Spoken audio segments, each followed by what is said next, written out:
السلام عليكم. النهاردة هنعمل مع بعض تخليل اللفت. وطبعا زي ما انت شايفة احنا دلوقتي في موسم اللفت موجود كتير، وده الموسم بتاعه بيبقى مسكر وجميل، وده وقت تخزينه. فلازم تجيبيه بقى يكون مدور كده زي ما انت شايفة وتقيل معاكي في ايدك، عشان اللي بيبقى خفيف بيبقى من جوه فاضي.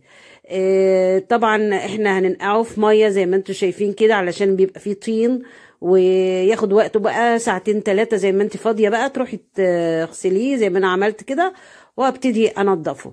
وفي ناس كتير بتاخد الورق وتحشيه زي ورق الكرنب بالظبط.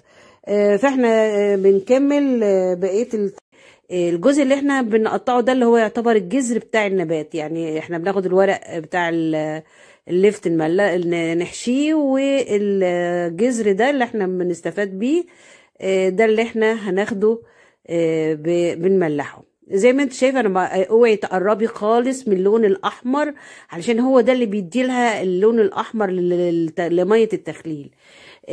وعلى قد ما تقدري تجيبي اللفتايه مدوره ولونها احمر، يكون فيها اللون الاحمر بكثافه زي ما انت شايفه كده، علشان كل ده يدينا اللون في الميه بتاعته، وما نحتاجش بقى نجيب بنجر ولا الكلام ده. احنا طبعا انا قطعت العيدان سبتها ملحه برضو، بيبقى طعمها حلو قوي يا جماعه. هنبتدي نقطعه. انا قطعت كميه علشان الوقت، وهوريكم بقى. احنا طبعا في بنات لسه بقى عرايس حلوين كده او بنات صغيرين عايزين يتعلموا. انا عارفه ان الكل عارف، بس يعني ايه بندي برضو فكره للبنات الحلوين اللي لسه ما عندهمش خبره.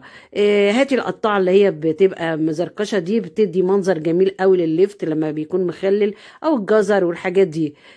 هتقطعيه كده زي ما انا عاملاه شرايح، وبحيث ان هي تاخديه على التخليل على طول. لو انت هتركنيه مده تخزنيه، ممكن تقطعي حتت كبيره شويه، او في ناس بيسيبوها فتره بيحطوا الراس كلها زي ما هي من غير ما يقطعوها لما يكونوا عايزين يخزنوها مده طويله. والعيدان معانا اهي. طبعا عندنا البرطمان عملنا عليه ميه مغليه عشان يتعقم من جوه، وبنجيب عيدان اللفت اهي، بنحط شويه كده على شويه كده ما بين كل حبه، بحط حبه وابتدي ارصهم كلهم الاول علشان نملى البرطمان لحد ما ياخد راحته. يا ريت يا جماعه لما نيجي نملح ما نملحش في اي حاجه بلاستيك، لان البلاستيك بيتفاعل مع الاملاح اللي احنا بنحطها اللي هو ميه التمليح. فدايما يا تستخدمي ازاز، هو احسن حاجه وامن حاجه للتمليح.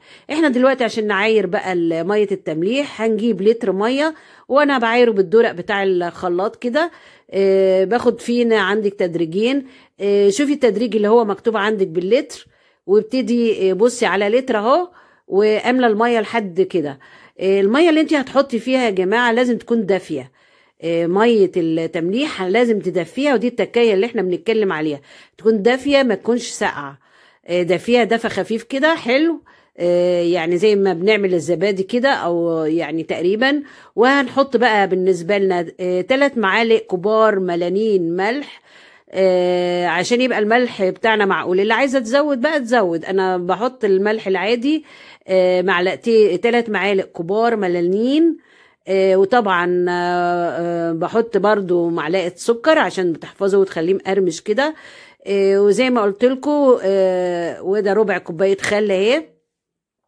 دي الميه بتاعتي لازم تعيريها باللتر، وكل لتر له 3 معالق ملانين كبار، ده عشان يبقى مظبوط. عايزه تزودي الملح زودي. لو انت عندك ملح خشن حطي 2 كبار خشن. بعد كده بقى انا ببتدي اغطي اللفت بتاعي بالميه الدافيه. على الميه الدافيه يا جماعه، لان الميه الساقعه بتخلي اللون ما يديكيش اللون البامبا الحلو اللي بنتكلم عليه من غير اي بنجر ولا الكلام ده. وفي نفس الوقت بتخلي يعني زي ما احنا بنقول كده بالبلدي اللفت اللون بتاعها الاحمر بيزرق كده، تلاقيها من الميه الساقعه ما تدكيش اللون الاحمر. انا الميه الدافيه اهي وحطيتها، وحطيت الملح بتاعي مظبوط. ابتدي بقى اغطيه ملياه خالص، اغطيه كويس قوي، واقفل البرطمان حلو علشان طبعا اي هواء بيسبب لنا بكتيريا. انا هنا بوريكي بقى واقولك شوفي انا مسافه ما حطيت الميه الدافيه عليه هيبتدي يخرط اللون البامبا او ينزل لون البامبا. عشان كده بقولك حافظي على اللون الاحمر بتاع اللفته، يفضل ما تشيليش منه حاجه وانتي بتنضفي، وعلى قد ما تقدري تشتري اللفت بيبقى لونه احمر، عشان ده هيساعدك قوي في التخليل ويديكي لون البامبا بتاع اللفت الحلو اللي احنا بنشوفه زي الجاهز كده بالظبط. تكايه بقى مهمه يا جماعه، ان احنا بعد ما غطيناه كويس هنجيب صينيه او طبق غويط هنحط فيه البرطمانات على وشها.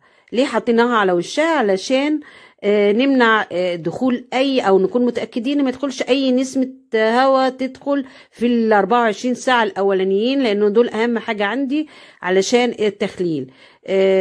فهنسيبه كده طبعا في الطبق ده، عشان لو حصل تسريب بجيب الميه واحطها مره تانية واقفل عليه كويس. طبعا يا جماعه انا بسيبه طول، يعني اول ما حطيتيه النهارده مثلا الساعه 12 الظهر، يبقى الساعه 12 الظهر تاني يوم هتبتدي تشيليه بقى عادي خلاص. فعدوا ال 24 ساعه بالظبط ابتدي اعدل البرطمان واسيبه بقى يتخلل في اي مكان كده دافي او في اي حته، بس مش في تيار هواء. وطبعا زي ما انتم شايفين كده انا مطمنه خالص ان مفيش اي تسريب مفيش اي هواء، فبسيبه ال 24 ساعه دول. وبعد كده ابتدي اعدل البرطمان واسيب زي ما احنا قلنا. زي ما قلنا كده دلوقتي هوريكم شكل البرطمان بعد ما انا عدلت البرطمان، وشكله بقى خلال ال 24 ساعة حصل له ايه. طبعا بصوا شوفوا كده، بصوا اللون اتغير اهو، لون البامبا بدأ يظهر اكتر ويزيد، وهتسيبيه 3 ايام هتلاقي لونه بامبا يعني تحفة تحفة تحفة. اللي مشتركش في القناة يا جماعة يشترك، ولو عجبك الفيديو شيري لاصحابك علشان الكل يستفيد.